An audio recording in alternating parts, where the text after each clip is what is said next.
Estamos ubicados en las instalaciones del Instituto de Oncología aquí en Vall d'Hebron, en Barcelona, y vamos a conversar durante unos minutos con Laura Soucek, a quien tengo aquí a mi lado. Hola, Laura. Hola. ¿Cómo estás? Hace justo ahora, si no recuerdo mal, unos 4 o 5 años, ¿verdad? Sí. Estuvimos hablando, tuvimos una primera entrevista muy esperanzadora por aquel entonces, muy prometedora, Laura, porque estabas, y creo que sigues estando, ¿verdad?, muy ilusionada con un tema que en aquel momento ya tenía, me comentaste, buenas expectativas de futuro, ¿verdad? Tú llevas algo más de 20 años trabajando intensamente para conseguir, podemos decir, una fórmula, ¿verdad?, entre comillas, que permita erradicar, que permita, incluso yo me atrevería a decir, curar el cáncer en sus diferentes presentaciones con un tratamiento, con una herramienta terapéutica que básicamente, ahora lo comentaremos, consiste en un fármaco, lo de fármaco nos lo explicas ahora con más detalle, que puede ser capaz de desactivar, en tus propias palabras, desactivar una proteína llamada MYC, ¿verdad? Correcto. Que MYC no es ningún personaje de dibujos animados, aunque lo parezca. MYC es una proteína, o una mini proteína, no recuerdo exactamente. Una proteína, sí. Proteína, dejémoslo de mini aparte. Bien, todo este proceso que Laura lleva a sus espaldas, como he dicho, hace ya algunos años, se va a culminar, esperemos que en breve, cuando este fármaco pueda ya prescribirse, ¿verdad?, a los pacientes en determinadas circunstancias. Además, es un fármaco, Laura, que si recuerdo bien, será activo para cualquier tipo de cáncer, no solamente para un para un perfil de tumor concreto, ¿verdad? Bien, entonces, hecho este preámbulo, vamos a pedirte un poco para presentarte a las personas que van a verte, un poco de perfil tuyo profesional, porque hay que decir que Laura nació y eres italiana de nacimiento. Correcto. ¿Verdad? Y a mí me gustaría saber, por ejemplo, ya en tu adolescencia, sigues siendo una mujer joven, pero cuando tenías, no sé, 13, 12, 10 años, tú todavía estabas en Italia. Sí, sí, sí. Bien. Yo soy italiana, mi madre es italiana y mi padre es checo, es de Praga. Bien, la primera pregunta obvia es, ¿tú a esa edad, 13, 14, 15 años, te pasaba por la cabeza ya que querías ser investigadora?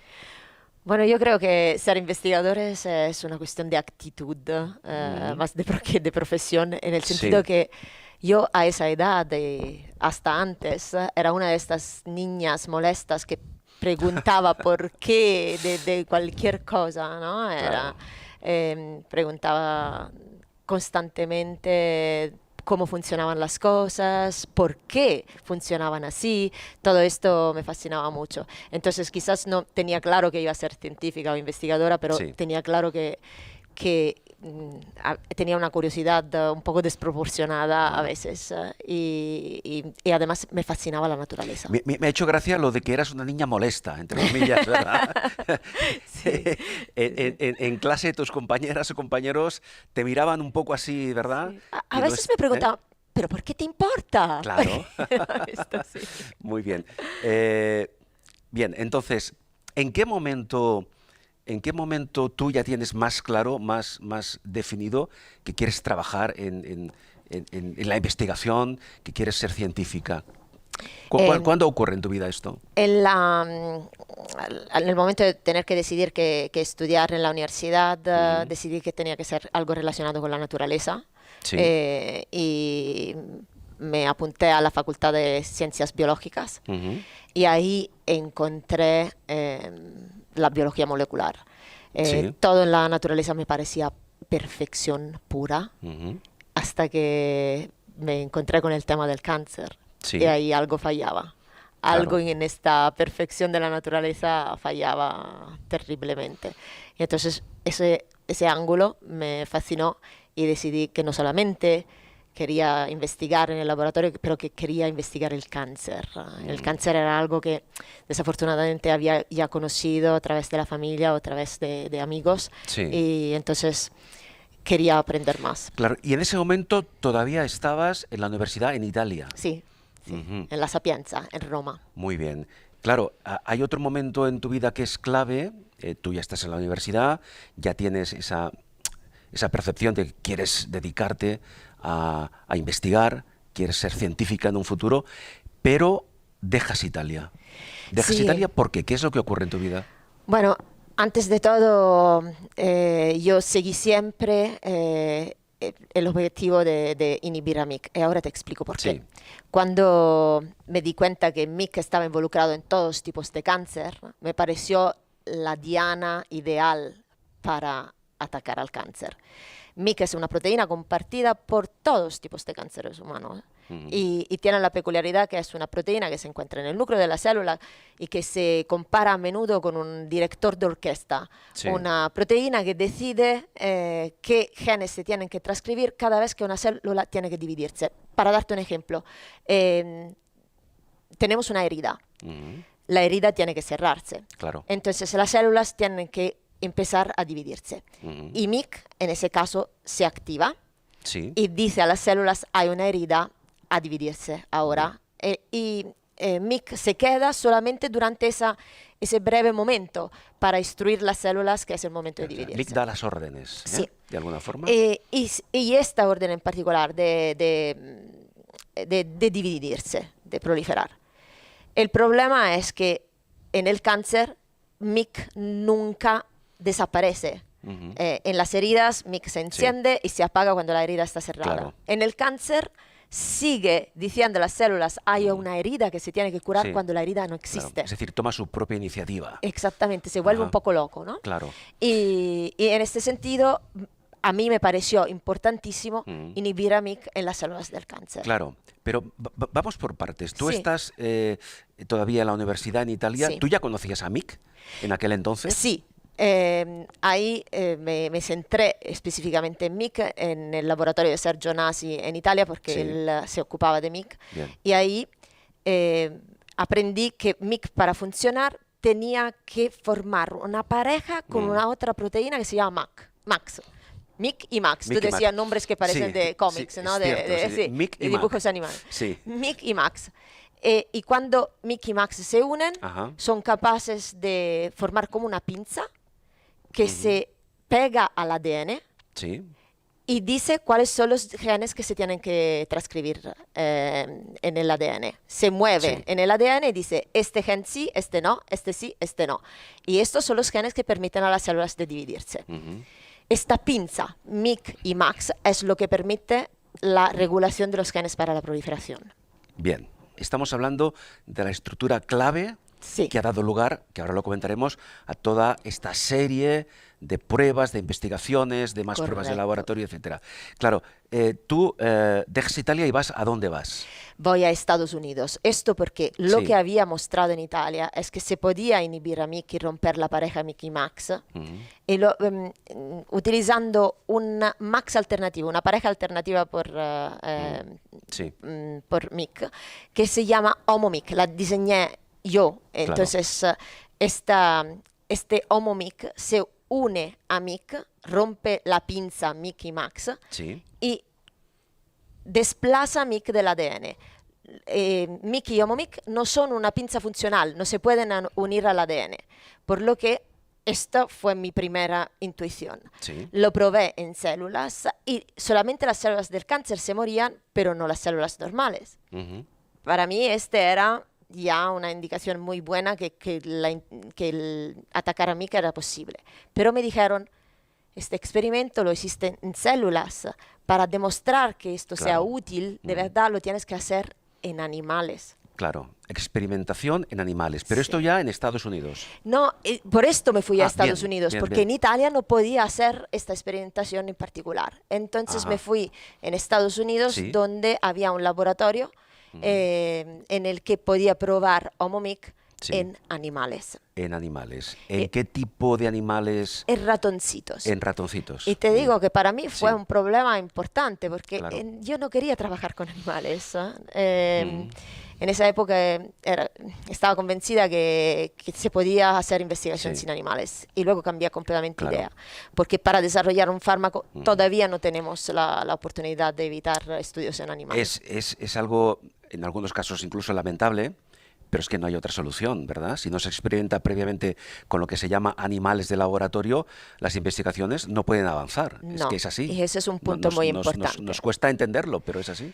Tenemos que hacerlo con el máximo respeto para los animales, Claro. pero desafortunadamente para un desarrollo del fármaco es la única vía todavía. Bien. Cambiará, pero Esperemos que sí. Entonces tú vas a Estados Unidos porque allí te permiten experimentar con animales de laboratorio, con ratoncitos en este caso, a sí. pesar del esfuerzo que representa saber que esos animales en algunos casos pues no van a sobrevivir. En particular yo me enfoqué en animales, en ratoncitos que desarrollaban tumores de pulmón Mm, y mi idea era intentar claro. curarlos. Curarlos, claro. Bien. Sí. ¿Cuánto tiempo estás en Estados Unidos? Estas cosas que pasan en la vida. Me Sí. fui a Estados Unidos por un año con una Mm, beca que tenía que durar un año y en vez me quedé 10 años en San sí. Francisco. Sí. ¿Y por qué tanto tiempo? ¿Qué es lo que ocurrió? Porque mis resultados y mi trabajo eran tan prometedores y me ilusionaban tanto que Mm, decidí quedarme más mm, y seguir con ese tipo de estudio. Fue claramente una decisión muy dura, muy difícil, sí. pero sabía que era la decisión justa. Claro, pero tú ya en Estados Unidos trabajas con tu propio equipo, formas parte de un equipo de investigadores. ¿Cómo está estructurada No, la en ese investigación? caso hice lo que se llama un postdoc, una estancia dentro del grupo del doctor Gerard Devan, que estaba ahí en Mm, Estados Unidos, y que sí. era de nuevo un experto de MIC, pero que trabajaba con modelos animales, con ratoncitos. Ujú, Y esto fue una oportunidad enorme. Gerard fue siempre un mentor muy, no sé, inspiraba a todas sí. las personas en su laboratorio y seguramente lo hizo conmigo también. Sí. Muy bien. Entonces, estos 10 años que estás en Estados Unidos, en este periodo de tiempo, ¿cómo avanzan tus investigaciones? Entonces, hice mi primer ratoncito que tenía un gen que expresaba Omomic, Ujú, porque nosotros tenemos las capacidades de modificar genéticamente los animales. Entonces, sí. yo hice un ratón que tenía un gen más que codificaba por Omomic, el inhibidor que yo había diseñado. Ujú, Y tenía miedo de dañar al animal, ¿no? Entonces le puse un interruptor. ujú, En este caso, Omomic se podía encender simplemente dando un antibiótico en el agua de los sí. ratones. ¿Con Y eso se activaba o se desactivaba? exactamente, se Ajá. activaba dándole el antibiótico, quitando el Muy bien. antibiótico se apagaba. Esto porque yo tenía miedo que mi inhibidor de MIC, todo el mundo me había dicho, MIC es demasiado importante para las células que proliferan. Claro. Si tú vas a hacer esto en animales, podrías dañarlos. Ujú, Por lo que yo puse este interruptor para estar segura.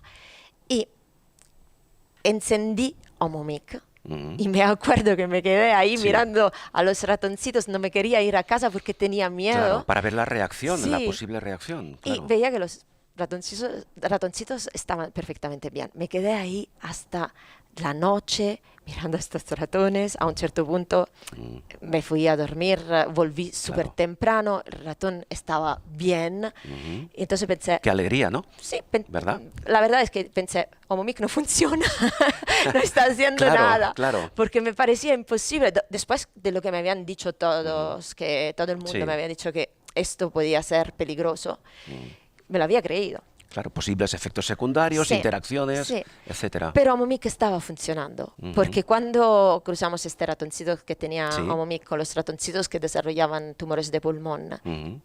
una vez que los tumores de pulmón se habían formado, si yo encendía Omomic, los Sí. tumores desaparecían. Esto fue, ¿sabes? Esos momentos eureka. Claro, pero esto que dices es literal, es decir, el tumor Literal, desaparecía totalmente. En 3 días se reducía a un tamaño muy pequeño y en una semana se iba. El Bueno, tumor esto se es iba. espectacular. Fue espectacular y fue una sorpresa también para nosotros porque nosotros pensábamos que íbamos a parar los tumores, no que íbamos a erradicarlos. Esta fue una sorpresa Bueno, que ya hubiera enorme. sido un éxito espectacular detener solamente el tumor, pero si además lo hacemos desaparecer, claro. Y la otra cosa que nos ilusionó muchísimo es que estos ratones no tenían ningún efecto secundario. Estaban perfectamente bien. Sí. Entonces el tumor desaparecía sin tener todos los efectos secundarios que normalmente en oncología vemos con radioterapia, quimioterapia, y con las otras terapias. Esto fue tan extraordinario que se publicó en Nature, en la revista Nature, en 2008. Que es la revista, recordemos, de mayor prestigio que existe a nivel mundial. Y en este caso, todo el mundo que pensaba que Mick fuera intocable, una diana intocable, se dio cuenta que había la posibilidad de hacerlo, de inhibir a Mick, y no solamente, que tenía un impacto terapéutico enorme en los tumores. Sí. Eso cambió de verdad la percepción de Mick como diana posible en el cáncer. Sí. Pero, en esta fase todavía estamos en Estados Unidos. Sí. Pero empecé a recibir otras críticas esta vez, que los tumores de ratón son demasiado sencillos. Claro. No son representativos de los tumores complejos que se encuentran en humanos. Críticas en parte lógicas, ¿no? Sí. Y que entonces probablemente mis resultados no tenían ningún valor para tumores humanos. Esto claramente no es lo que se quiere escuchar, ¿no? Bueno, esto para ti fue otro reto seguramente, sí, un poco. Porque eres una mujer de retos, luego hablaremos de retos incluso a nivel profesional, porque hay que decir que además de investigadora, eres emprendedora. Luego lo comentamos. Y entonces empecé a mirar sitios en el mundo donde se podía utilizar Omomic en tumores humanos. Sí. Y tuve la gran suerte de encontrar al doctor Baselga, Josep Baselga, durante una conferencia ahí en Estados Unidos. El doctor Baselga me habló de este instituto, del Instituto Oncológico de Valdebrón, diciéndome que era el sitio ideal para poder colaborar con los oncólogos y para poder probar mi terapia en tumores humanos. Pues claro, ya no te lo pensaste mucho más, entiendo, ¿no? Decidí de venirme a España. ¿Cuánto hace que estás aquí en concreto en Barcelona, ¿eh? Porque el bio está aquí en Barcelona. Vine por aquí en 2011. 2011. Que si tú te acuerdas, era un periodo donde todo el mundo me decía que estaba loca en ir a España. Sí. Porque era un momento de crisis económica. Exactamente. Y te digo algo más, que cuando vine a esta institución, fui la primera mujer en dirigir un laboratorio y la primera extranjera en dirigir un laboratorio aquí. Bueno. Pues me decían que no tenía muchas probabilidades de tener éxito aquí, ¿no? Estoy muy orgullosa de decir que desde cuando llegué las cosas han cambiado mucho. Claro. Ahora somos Por fortuna, 50% mujeres y 50% hombres aquí dirigiendo laboratorios. Hay otros extranjeros también. Las cosas cambian y cambian bien. En un sentido, por supuesto. Y nosotros nos alegramos de que sea así. Entonces, vamos a ver, llegas a Barcelona, llegas a tu laboratorio y formas tu propio equipo. ¿Cómo está estructurado tu equipo de investigadores o investigadoras? Porque has dicho que más o menos estáis al 50%, ¿no? Sí. ¿Cómo formas tu propio equipo? ¿Qué importancia tiene saber elegir a los profesionales, a los científicos, a los investigadores que van a trabajar contigo o que están trabajando contigo? Es una elección mutua, en el sentido que ellos también tienen que elegir a mi laboratorio y el enfoque de mi laboratorio, porque yo quiero personas que tengan entusiasmo por lo que se hace aquí. A quienes les interese tu proyecto les motive, ¿verdad? Sí. El único criterio de selección en este caso es el talento, la motivación, ¿no? Y me hace mucha ilusión decir que a un cierto punto entre el laboratorio y la empresa llegamos a tener 9 nacionalidades diferentes en el grupo. 9 nacionalidades diferentes. Es un equipo de investigación multinacional, digámoslo así, ¿verdad? Sí, absolutamente. Muy bien. Ahora continuamos con tu labor científica de investigación con Omomic, pero explícanos brevemente, porque la imagen quizá que tienen o que tenemos de una investigadora o de un investigador, da igual, desde fuera del laboratorio quizá está un poco distorsionada. ¿Cómo es tu día a día, más o menos? Para que nos hagamos una idea de cómo funciona una investigadora de nivel mundial. Quizás te voy a dar Sí. un poco de desilusión, porque la gente piensa que nosotros llegamos aquí, tenemos ideas geniales cada día, que estamos ahí en el Sí. microscopio todo el Claro, tiempo la idea del y científico, encontramos cosas todo el tiempo. exactamente, el científico loco, entre comillas, que descubre de pronto la idea que va a resolver el problema a nivel mundial. Sí, No es así. ojalá fuera así. No, No, hay días más divertidos y días un poco más difíciles, ¿no? claro. Hay días en que los experimentos funcionan y días que no. Pero la cosa principal es que cuando te vuelves jefe de un laboratorio, Sí, dejas la pollata, dejas el trabajo claro, estás menos tiempo. experimental. Claro, claro. Yo me Con, paso, con las probetas estás menos tiempo ahora que antes. exactamente, Claro. me paso la mayoría de mi tiempo en escribir solicitudes de beca, buscar financiación. Exactamente. Tengo ideas, claramente, pero esas ideas necesitan financiación continua. Claro. En el laboratorio de verdad hacemos milagros con poco dinero y esto lo tengo que decir, es algo admirable por todos los científicos. Y mi grupo, mis estudiantes, mis postdocs son los que de verdad hacen el trabajo, Claro. lo que decías tú Entiendo. con probetas Sí, y sí, sí, cosas así. Ellos son la verdad la gran fuerza del laboratorio. Claro, pero entiendo que tenéis reuniones periódicas Siempre. para marcar un poco las líneas, Siempre. ¿verdad? Sí, sí, sí, sí, que hay sí. que seguir. Bien, otro aspecto importante que también aprovechamos ahora para desvelar la incógnita es el tema, tú lo has dicho, de los recursos necesarios para que una investigación de este nivel pueda progresar. Sí. Claro, desde el desconocimiento, supongo, me atrevo a suponer que el coste de investigaciones como la tuya tiene que ser muy importante, Sí. ¿verdad? La investigación básica o la translacional que se hace en un laboratorio no es carísima comparado con la traslación de esto a fármacos que luego llegan a los pacientes. Porque, y por eso el salto a la empresa que has mencionado antes. Claro, sí. Porque toda la parte de descubrimiento se hace en el laboratorio con experimentos y con modelos preclínicos, pero al final todo esto tiene que llegar a los pacientes. Y esa fase es la más cara. La producción Claro. industrial de un fármaco, según ciertas reglas, toda la fase regulatoria se llama de un fármaco, son todos pasos que se tienen que hacer para que Claro. el fármaco sea Pero seguro para los a pacientes. ese punto todavía no hemos llegado, estamos muy cerca, Sí, ¿verdad? sí. Bien, para que nos hagamos una idea, porque tú has recibido durante esa trayectoria anterior incluso algunas becas, ¿no? Sí. De fondos para tu investigación. A grosso modo, a grandes rasgos, ¿cuánto el proyecto Omomic, cuánto lleva invertido, más o menos? Hay una distinción muy clara, como te decía, entre investigación Sí. y lo que se hizo como empresa para desarrollarlo. Te puedo decir que nosotros pasamos de unos muy pocos millones Sí. de toda la parte preclínica Ujú. a muchos millones en la empresa. La empresa hasta ahora ha levantado más de 31 millones de euros en fondos privados Sí. y más de 6 en fondos públicos. Bien, es una cantidad importante. Es una cantidad Pero importante. todavía no es suficiente, No. pregunto. ¿Hace falta más inversión todavía? Sí, los ensayos clínicos son carísimos. Hablando de ensayos clínicos, llegas a Barcelona. Sí. Ahora mismo, ¿en qué punto estamos? En este momento. En Barcelona tuve la oportunidad de utilizar Omomic en muestras de pacientes Claro. primero y demostramos que Omomic tenía eficacia también en los tumores humanos, que era la parte más importante, Bien. la parte esencial.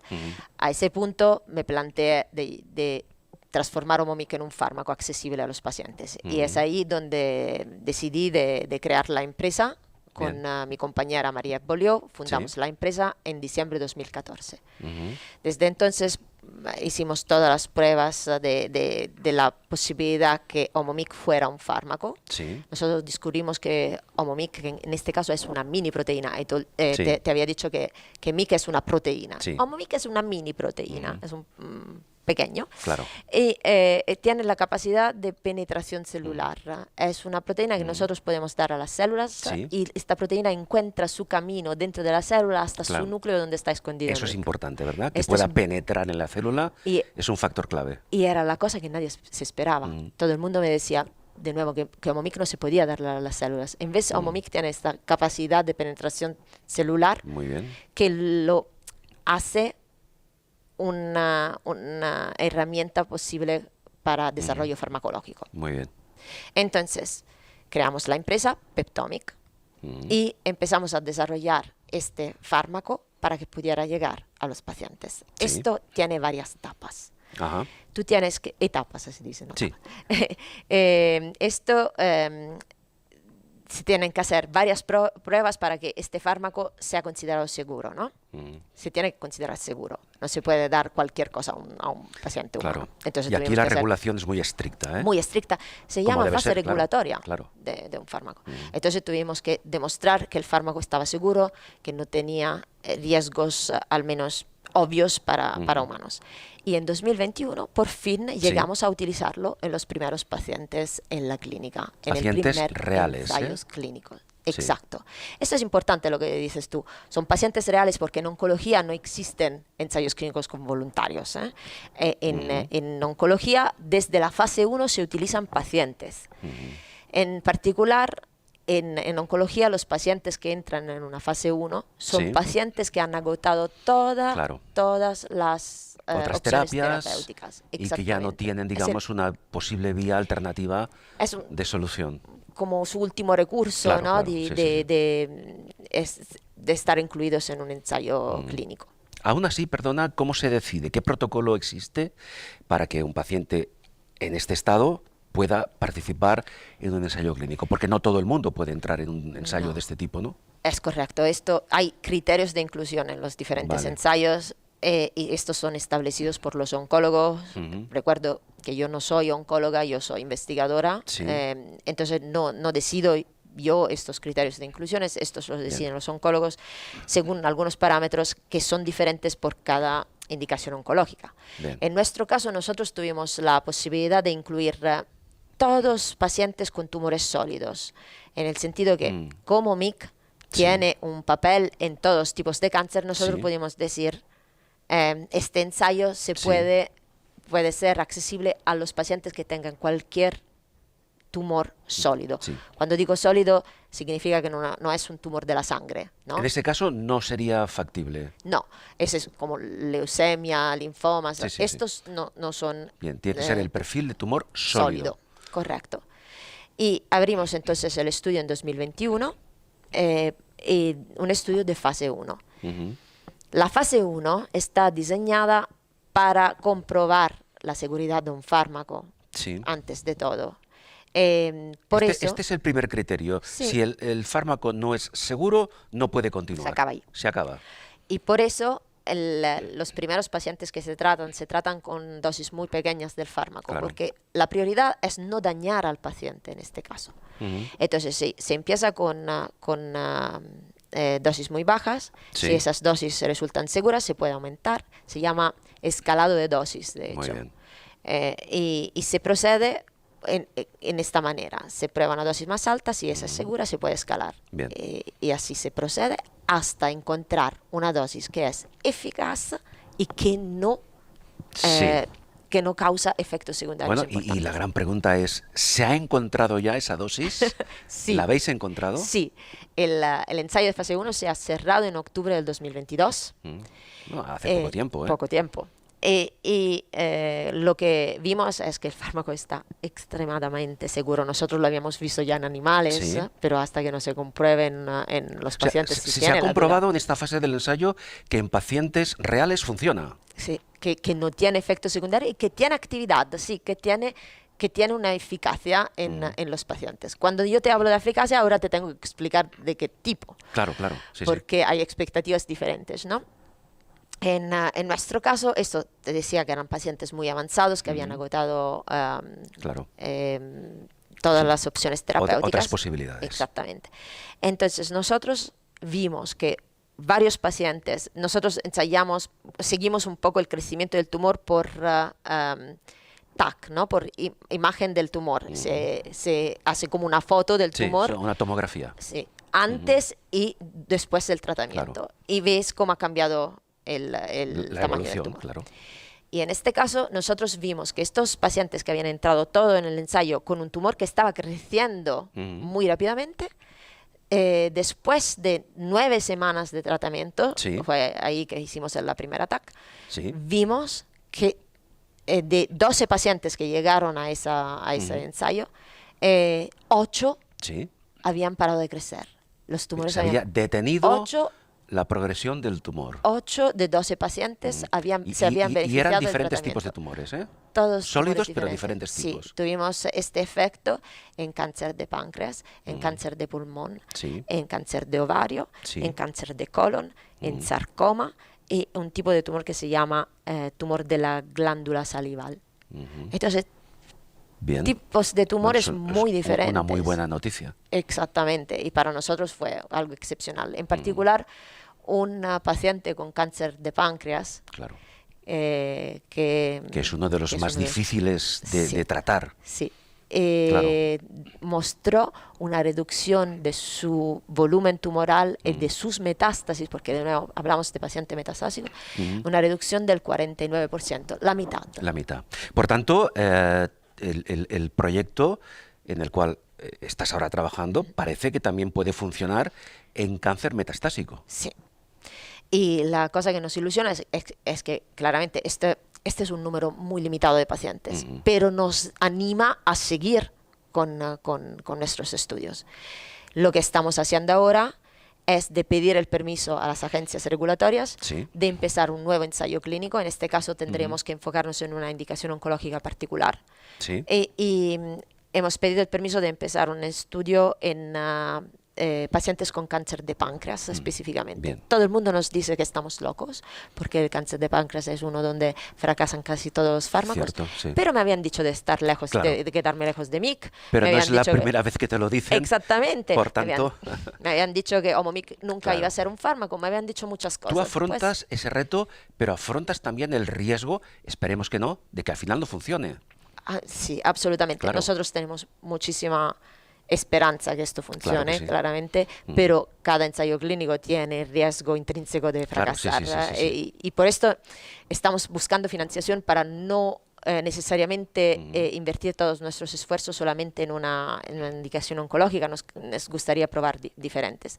También porque nuestro objetivo final es beneficiar el número más amplio de pacientes posibles. Sí. Y esto de tener, por cuestiones económicas, tener que elegir una indicación Claro, esto oncológica limita mucho es la claramente visión. es frustrante, Claro, ¿no? claro, claro. Nosotros quisiéramos ayudar el número más amplio posible. Entonces, ahora mismo, tú y tu equipo, ¿qué estáis esperando? ¿Esperáis financiación? ¿Esperáis la autorización para iniciar este ensayo? Sí, la financiación la tenemos para este ensayo con páncreas, entonces en este caso estamos esperando solamente la autorización de las agencias regulatorias. Bien. Y si todo va bien, tendríamos que poder iniciar el ensayo en este verano. Entonces, De forma falta poco. inminente, falta, Sí, falta muy poco. poco. Pero mientras tanto estoy buscando financiación para todas las otras indicaciones que podrían también beneficiarse de este tratamiento. Mientras tanto, sigo dirigiendo mi laboratorio de investigación y encontramos muchísimas cosas que nos hacen ilusión también ahí. Nuestro laboratorio de investigación se está ocupando de otros tipos de indicaciones oncológicas como el melanoma, los tumores cerebrales, el cáncer de mama, que es algo que yo sigo ya desde hace tiempo. ¿Pero siempre en base a Omomic esto o a otras líneas diferentes de investigación? La línea guía es siempre MIC como diana principal, pero estudiando a MIC estamos descubriendo aspectos diferentes de la biología de los tumores que podrían también llevar al desarrollo de otros En cuanto al productos. tratamiento, en este caso de tumores sólidos, también hay otras herramientas terapéuticas que se utilizan. ¿Omomic puede ser compatible, por ejemplo, con determinadas líneas de radioterapia o de quimioterapia o con otras investigaciones a nivel mundial que también están trabajando duro para encontrar posibles vías de solución?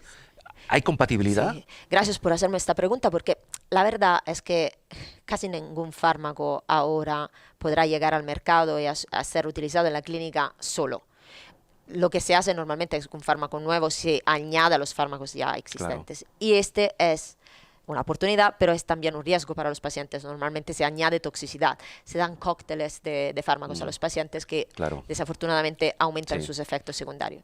Sobre todo, perdona, en el tratamiento del cáncer, por lo que sabemos hasta ahora, muchos de los tratamientos que se utilizan generan efectos secundarios, algunos de ellos importantes. Y en nuestro caso, Omomic parece ser una terapia más amable, ¿no? Un poco más suave en este sentido, que parece no causar efectos secundarios importantes y no añadir toxicidad a los otros fármacos. Por lo que, desde este punto de vista, se podría combinar con muchos de ellos. Además, hay un racional biológico para eso, porque MIC es un factor de resistencia a los otros tratamientos. Se ha visto que cuando se trata a un paciente con quimioterapia, con inmunoterapia, con radioterapia, las células del tumor para sobrevivir lo que hacen, empiezan a expresar MIC como locas, empiezan a producir mucho MIC, que es su mecanismo de resistencia y supervivencia a los tratamientos. Por lo que si nosotros combinamos esos tratamientos con un inhibidor de MIC, la célula de cáncer no tendrá vía de escape. Porque MIC por defecto se defiende. Se defiende e intenta sobrevivir, ¿verdad? Y entonces, si nosotros le quitamos este mecanismo de supervivencia, este mecanismo de resistencia, también las otras terapias funcionarán mejor. Y esto es lo que vemos en el laboratorio. Esta es la parte de discovery, de descubrimientos que todavía siguen en el laboratorio. ¿Cuáles son las combinaciones más prometedoras para un inhibidor de MIC? Decías, vamos ya a concluir antes alguna cuestión más. Decías que estáis esperando que a nivel regulatorio se autorice esta fase del ensayo para, en concreto, el cáncer de páncreas. ¿Tienes idea aproximada de esto cuándo va a ser una realidad y si tenéis ya el perfil de pacientes con los que vais a probar esta terapia? Sí, más o menos. Tenemos una idea de que el permiso podría llegar en julio, pero acaban de cambiar muchísimas de las reglas europeas para las agencias regulatorias, por lo que también ellos tienen problemas en adaptarse a estos cambios. Pero si todo va bien, podríamos empezar en agosto. Esta es la idea. Julio, agosto. Sí. Bien. Y en términos de inclusión de pacientes, no estamos limitando los criterios de inclusión mucho. De nuevo, son los oncólogos al final que los deciden. Pero nuestra idea sería de incluir todos los pacientes que tienen cáncer de páncreas metastásico y que entran con quimioterapia en su tratamiento. Vamos a combinar Omomic con la quimioterapia, con el primer tratamiento, la primera línea de defensa que tenemos contra el cáncer de páncreas, que es quimioterapia. Entonces, Omomic será combinado con la quimioterapia. ¿Cuánto tiempo se prevé que dure este ensayo, más o menos? Bueno, ¿O en función de qué? Nosotros hemos planteado de seguir a los pacientes por al menos 10 meses. Por al menos 10 meses. Pero esperamos que sea mucho más largo. Claro. Tenemos, por ejemplo, un paciente de la fase 1. La fase 1 te dije que está cerrada, el estudio se ha cerrado, que todavía está tomando Omomic y es todavía estable después de casi 2 años. Bien. Entonces, esas son las buenas sorpresas. Si el estudio y el tratamiento dura mucho más, significa que los pacientes se están beneficiando. Sin duda. Entonces, esperemos que dure mucho Bien, más. Esperemos que sí. Bien, ya para concluir, el cáncer en general, todo tipo de cáncer, llevas muchos años trabajando, como hemos dicho, investigando. ¿Podrá de una vez por todas vencerse el cáncer? ¿Tú cómo lo ves? Desde el punto de vista, no solo en cuanto a tu proyecto, No. Hablamos en general, porque hay a nivel mundial hay diferentes líneas de investigación, y tú eres optimista en este sentido. ¿Podemos decir, no sé, el año que viene, en unos meses, en 2 años, hemos vencido al cáncer? Estos tiempos son un poquito demasiado optimistas, pero yo soy optimista, ¿no? En el sentido que yo estoy convencida que empezamos a tener herramientas muy buenas y tenemos que celebrar los éxitos. Hay algunos tipos de cáncer por los que se moría hace 20 años y ya casi no se muere más. Claro. Yo sé que podemos conseguirlo y espero que podamos conseguirlo con menos toxicidad, de una mejor calidad de Claro. vida para los pacientes. Este es importantísimo. Ujú. Hay demasiados pacientes que deciden de dejar sus Sí. tratamientos por el coste que pagan en términos de calidad de vida, de efectos secundarios.